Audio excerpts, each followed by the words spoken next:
The undercutting of prices by competitors is also a real threat to the economic survival of entrepreneurs around the world. When I go onto international forums, particularly the sites where they're selling tie-dye t-shirts and that kind of thing, there's a huge kind of movement of people who seem to be selling their stuff very, very cheap,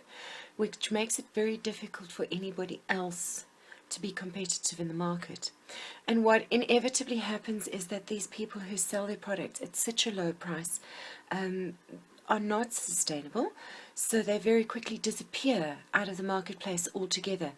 leaving those with more realistic pricing to struggle on. So it really doesn't actually serve anybody in the market, either the customers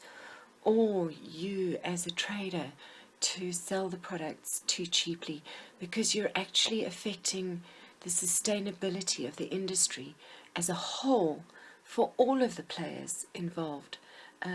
Undercutting pricing, selling something for a little bit cheaper than the guy next door